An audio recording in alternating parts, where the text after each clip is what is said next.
Hey you guys, welcome back to the channel. It's Trey, and I want to talk about Emilia Clarke because apparently she wants to make a comic book, and it sounds gross. It really does sound gross. So, Emilia Clarke, as you guys know, Mother of Dragons, Game of Thrones, fake Sarah Connor from Terminator Genesis, decided that she's going to you know, she's going to make a comic book, right?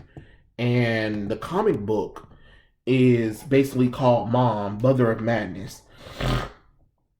And it's weird. It's weird because like her powers come from her period. And she talking about she want to normalize it, something like that. And it's just like we look, the population knows that women goes through menstruation.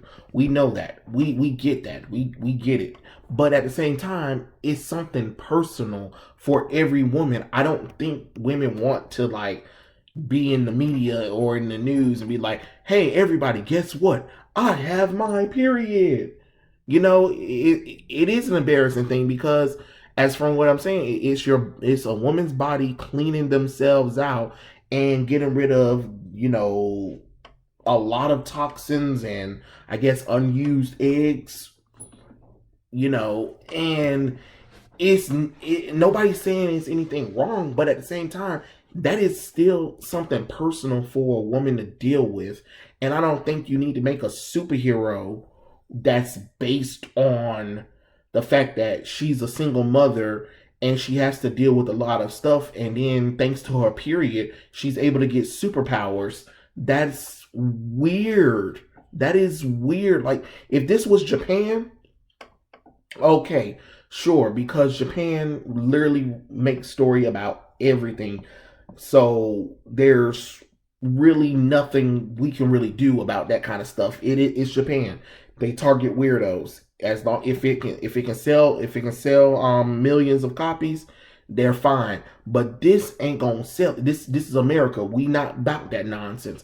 You guys can't even get people to read books. And then on top of that, it's funny that you got these actors trying to come into comic books when a lot of them are the same ones that'll try to discredit the fans who want them to keep the characters the same from the books or whatever. So it's just like, how you going to enter a field that you yourselves don't respect, and you obviously don't respect the fans enough, because when fans try to correct about it or whatever and stuff like that, you be like, oh, I get it, but we're trying to do our own thing. No, no, no, no, no, no, no, no, no. Respect the material, respect the source material. Actually, what you should be doing, you should be convincing people to read the books instead of doing your own thing and going so far left from these characters. But that's another tangent. I'm just saying this because it's kind of like, oh, okay, so if this becomes a movie or whatever and stuff like that, what if Hollywood decides they want to go far from your ideal, Amelia? What are you going to do? Are you going to get online and talk about it? Or are you going to do a press conference? Are you going to confront them about it? No, because it's really for money or whatever. So she oof, boy, okay. So basically, she said when she was a little girl in London, her local comic book shop gave off a vibe of no girls allowed. Eh, okay, I can kind of see that, but at the same time, it's kind of like, did you actually go in there? Did you actually talk to anybody? Or it's because you saw more men than women in there and you got creeped out? Because people have to understand, it is a hobby that more men will get into before women do, and that's just real talk. That's just like going into a nail shop or whatever. I get the distant feeling of no boys allowed. It's kind of a place that mostly females will go to more so than the man will go to. That doesn't mean that men won't go or whatever, but sometimes you got to put your foot down in there. But basically, she also states, I read a lot of fantasy novels full of rich worlds and child like Lord of the Rings. There was always the place my imagination would gravitate towards. Later on, when I went to Comic Con for the first time at 22 with Game of Thrones, I was amazed at what I saw, almost entirely men. Are you sure? Now you trying to create some kind of rhetoric, because I've been to plenty of Comic Cons, and from what you said 2020, what no, you said when you was 22. So let's see, Game of Thrones premiered in 2011. So I know you a whole ball face lie. I know you a whole ball face lie, because conventions and a whole bunch of girls were doing that. So I don't know. Yes, there might have been more men than women, but you're trying to make it seem like there were hardly no women there, and that's what this comes off as. I understand, because she's trying to pull that whole, well, I'm getting into this because we need more women in comic books or whatever, and it's just like, did you do your due diligence? Did you do your history on comic books, or are you only saying that is because of what you're seeing now, but you're not taking? You can't say that you've done research about this stuff or you've read novels, but you're not. But you one thing you didn't say, you didn't read graphic novels. There's a difference. You're not reading these picture books. You're not reading these comic books. You're not reading these graphic novels.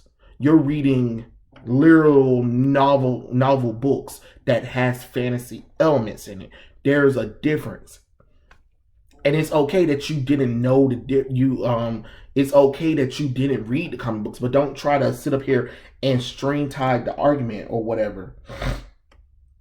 So basically, later, as tides turned in the industry and Me Too movement emerged, I began to look at the community through those eyes, and it was arresting. She said.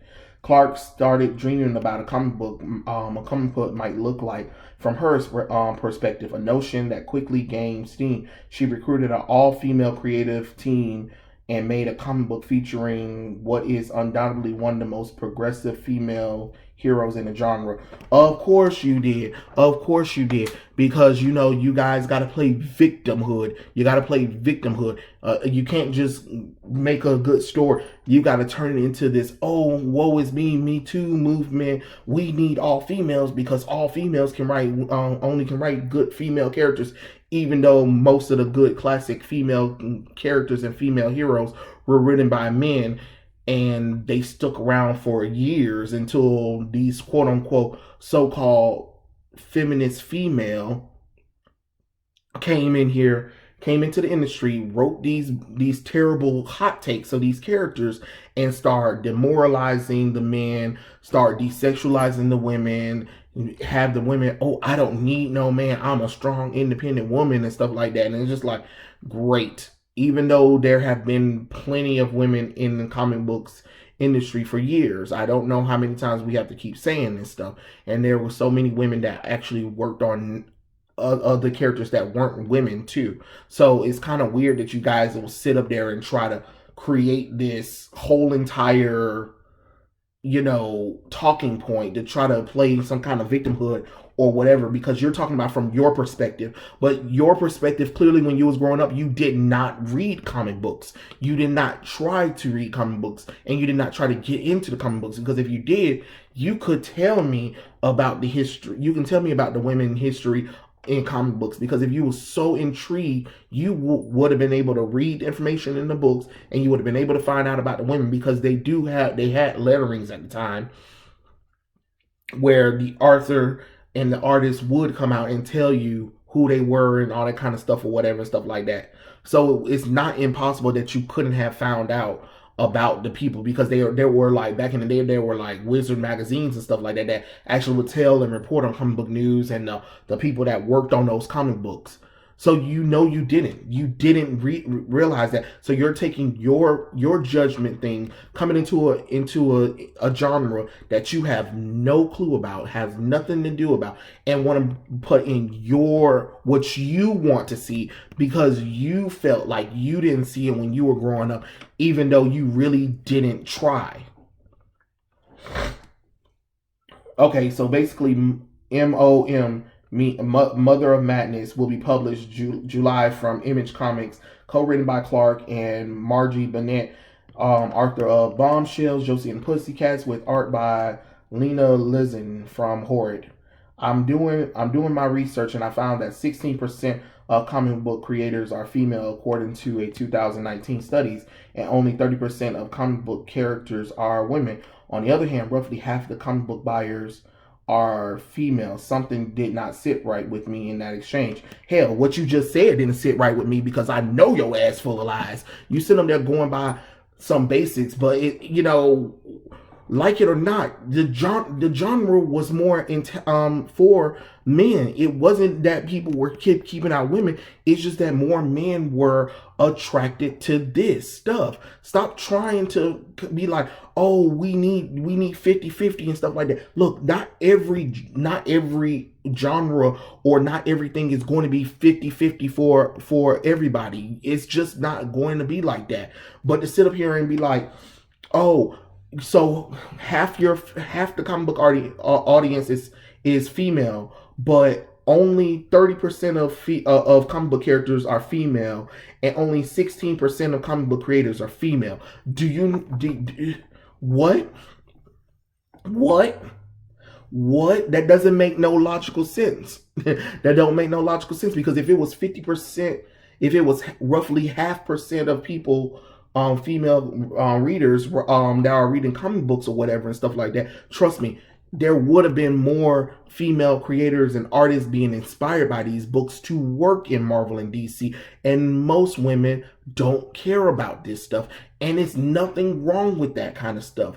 It's okay that women don't care about comic books. I'm not saying that they don't, but don't sit up here and create this rhetoric where you're really trying to string arm some argument to be like, oh, this is my reason to justify why I'm doing what I'm doing. Okay. Mom is centered on Maya, a busy single parent whose life upheaved by the discovery of superpowers. She's a single mom that got to get shit done. This was born from the idea that single mothers are superheroes. You need super strength to do that. When you get into your 30s and your friends are starting to have kids and you're like, oh my God, I was not aware of what it took. Holy shit. Well, no offense, why are you writing a book about it then if you really don't know what it takes? I would have preferred you waiting until you had kids of your own and you're a single mother to be kind of more inspired. But, hey, whatever floats your boat. But it's just kind of like, okay, so you're dragging in somebody else's experience in to do your story. But okay, all right, sure. Let's see what else you're talking about. Another key identifier for the character is all that her powers manifest from her menstrual cycle. The bloating, the hair growth, the mood swings, the acne, all of it. We hate that when it happens. Speaking for myself and everyone I've met who has had a period. What if we turn that around and make the period something that can feel unique, crazy, superhuman things that happens in our body? When Maya is scared, she goes invisible. When she's angry, she has super strength, and she can swing like Spider-Man with her armpit hair. That is gross, baby. That is gross. I'm sorry. So you want your female character to literally stool in her damn menstrual cycle in order for her powers to work? I mean, it's gross. This is gross. I don't know what to tell y'all. It's gross. And don't get me wrong. I mean, like I said, if this was a manga or anime, because it's Japan and they're so out there and they really go there and they are very creative when it comes to those kind of stories, I'd be like, okay, sure. It ain't for me, but it's Japan. But this is America, girl. Emilia, come here. What the hell wrong with you?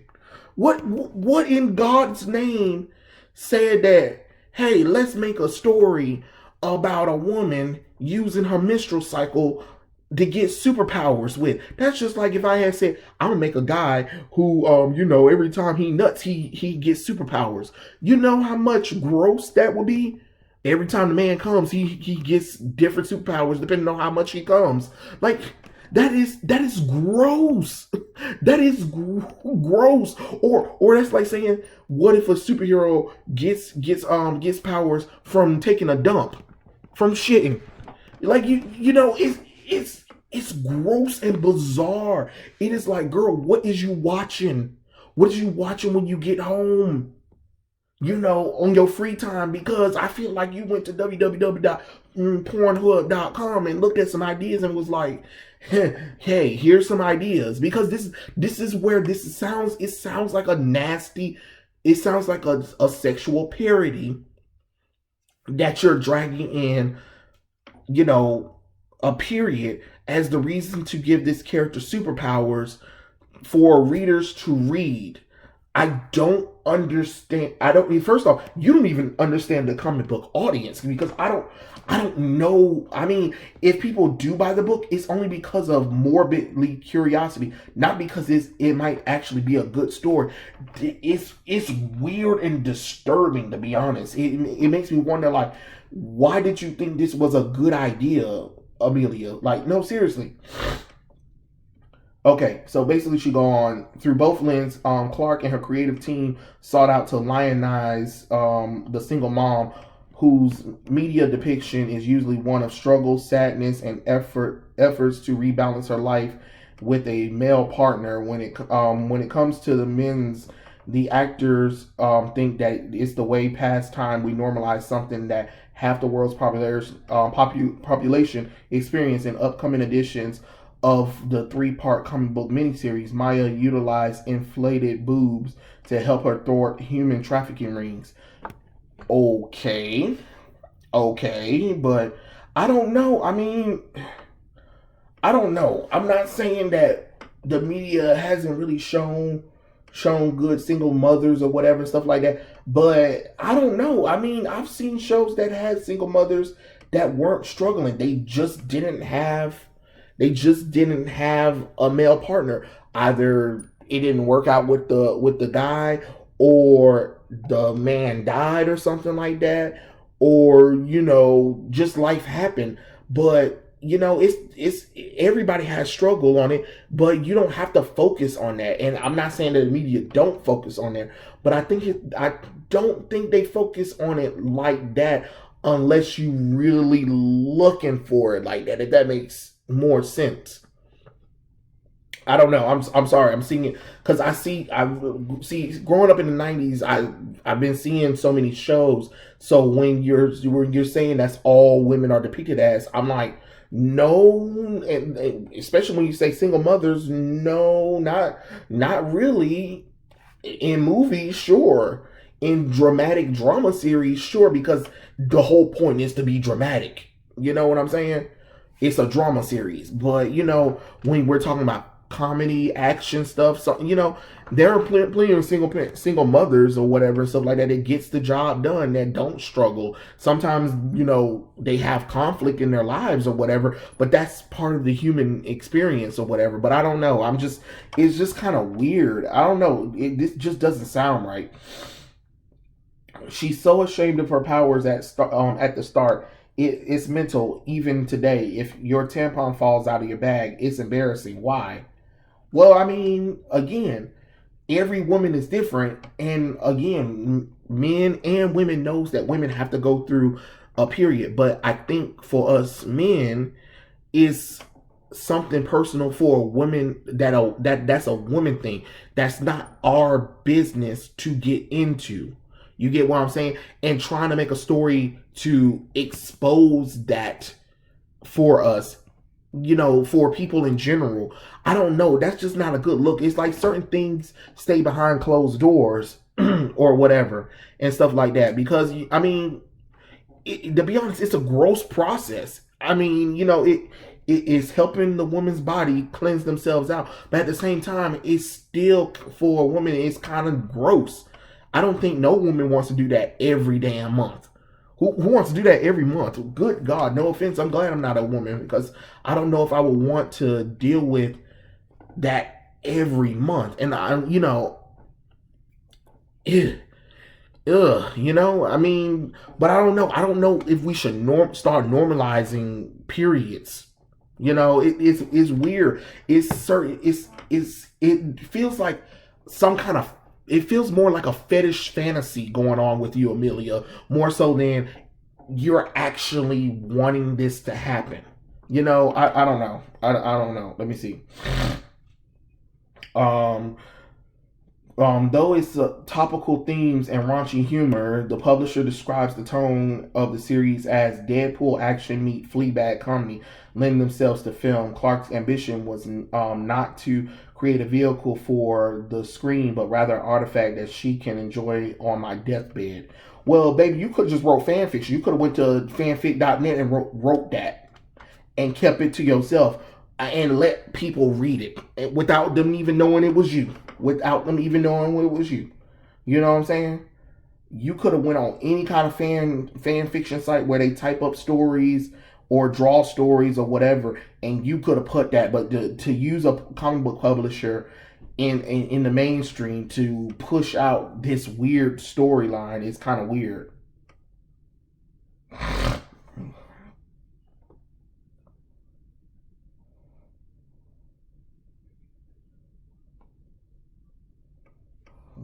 But I don't know. I don't know. It's just kind of weird, to be honest.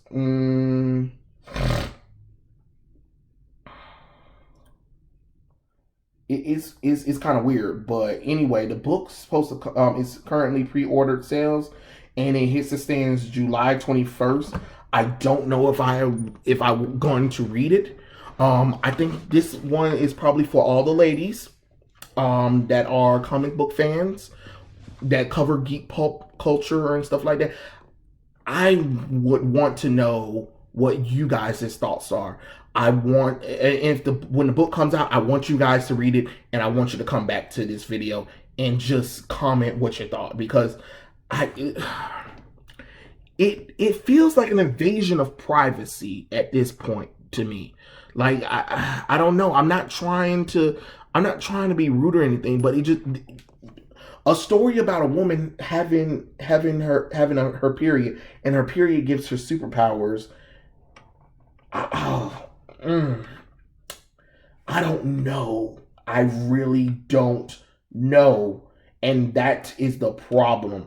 I don't know how to feel about it, but I'm more disgusted and disturbed that it was even approved of. That's the thing. Like, I guess we're gonna make fun of it. I guess we're gonna make fun of it. Like, what is she gonna do? Like, could you imagine seeing a girl lift her arms up and shoot out her armpit hair to wrap around a pole to swing or something like that? Or, squirt her blood out at the enemy to distract them or something like that? Like, I mean, and then it's supposed to be in the style of Fleabag and Deadpool. Okay, sure, whatever. Emilia, go seek help. Go seek help. And after that, go to DC, Marvel, Image, Dark Horse, and ask them to give you an encyclopedia of their entire female character catalog, and come back to me and do some homework and do some research. Because I'm telling you, you will be way more surprised at what you find than what you're saying to me right now. But maybe you should, stop smoking. Well, no. You probably need to smoke because you was probably sober. You was probably sober when you did this. Get you some good kush and, replot this and think about what the hell you said. And like, really think about what the hell you said, because what? But okay, all right, guys. Jesus Christ, Emilia, it's disturbing.